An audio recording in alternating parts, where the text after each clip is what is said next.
Well, there we are. Got there in the end. Full time Newcastle 1, Arsenal 2. But we were on the ropes in that second half, and I can't have been the only one having flashbacks to that 4-4 game a few years ago. I think the turnaround in terms of the first half and second half performances of each team was probably as great in this match as it was then. You know, if you think about it, the way Arsenal started the game, playing with real intensity, pressing high up the pitch, which having two centre-backs in Gabriel and Koscielny with pace allows us to do, a front three of Alexis, Welbeck, Giroud, pushing on, forcing mistakes from a depleted Newcastle defence. Something we haven't really talked about, but against West Ham, we were fortunate they were missing three of their first choice back four. I'm not sure anyone who played for Newcastle today would be in their first choice back four. Maybe Jan Matt, but as a full-back, not as a centre-back. And you could tell they were struggling. We were on top.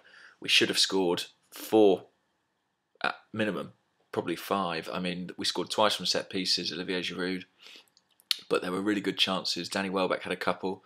He volleyed wide and then miscontrolled after an Alexis through ball. And Aaron Ramsey, played in by Giroud, I think should have done better too. So really, well, I mean, it's tempting to say we should have been out of sight, but in this fixture, it seems there's no real such thing as out of sight. I mean, 4-0 isn't safe, is it? Jeff Stelling's excited, isn't he? He's on mute, but he's gone bright red. Don't know what that's about. Anyhow, 2-0 it was at half-time, and we looked in complete control. However, as soon as the second half started, they got back into the game. Sissoko with the goal, and we defended it poorly down the left-hand side. Welbeck missed a tackle high up the pitch, and then Monreal was a bit sloppy in his positioning, and I think the midfield ought to have tracked Sissoko far better. And he finished well. I do think he's a good player. And then it just was a completely different game. We just couldn't keep the ball. We looked leggy. And you have to think that the midweek trip to Monaco was a huge factor in that. You know, it's, what is it, Saturday now? We played, was it Saturday last week? So 3 games in a week.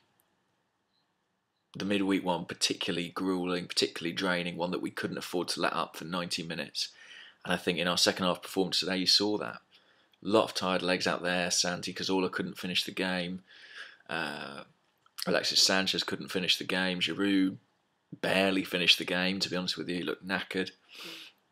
But we got over the line, and that's really important, especially this weekend when Manchester United and Liverpool play each other.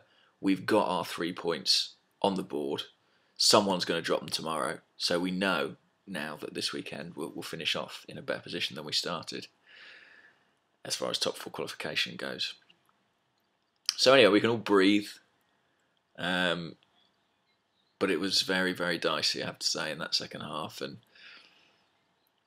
maybe, you know, you've got to give credit. I think David Ospina made a couple of good saves. Gabriel looked very good on what was a big test for him. Coquelin in spells was excellent, despite seemingly breaking his nose again, or at least, you know, aggravating the injury. But yeah, job done. It's the international break now. We just need to hope that we don't suffer too many casualties. Hope against hope. And then the next league game is Liverpool. So, big one coming up. And final mention for Olivier Giroud, 2 more goals today. I think it's 9 in 9. I mean, I wouldn't swap him for anyone in the league at the moment. He's the outstanding centre-forward in the Premier League on form terms. Maybe apart from Harry Kane. And obviously I wouldn't want to see Harry Kane play for Arsenal because I'd be physically ill. Cheers. Bye.